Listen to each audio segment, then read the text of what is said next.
ალბანეთის დედაქალაქ ტირანაში უკვე მეათე დღე ათასობით ადამიანი საპროტესტო აქციებს მართავს.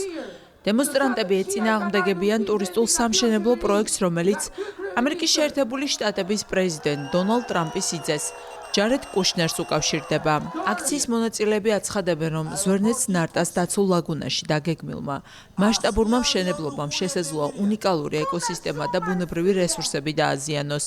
მათი თქმით, ხელისუფლება პროექტის დეტალებს საზოგადოებას არ უზიარებს, რაც კორუფციის ეჭვებს აჩენს. პროექტი სასტუმროების, აპარტამენტების, ვილებისა და იახტებისთვის განკუთვნილი ნავსადგურების მშენებლობას ითვალისწინებს.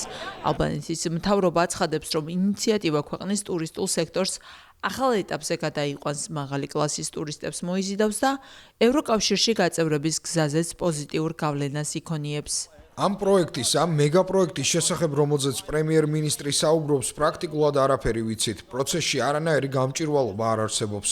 მედიიდან მხოლოდ ის გავიგეთ, რომ პრემიერ-მინისტრმა მიწა კერძო კომპანიას გადასცა. სწორედ ამიტომ გვიჩნდება ეჭვი, რომ საქმე შესაძლოა კორუფციასთან მქონდეს.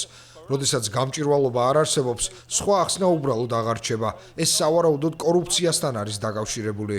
პრემიერ-მინისტრმა ედი რამამ გარემოს დამცველთა კრიტიკა დეზინფორმაციას დაუკავშირა და განაცხადა, რომ პროექტი ალბანეთს ინვესტორებისთვის კიდევ უფრო მიმზიდველ ქვეყნად აქცევს.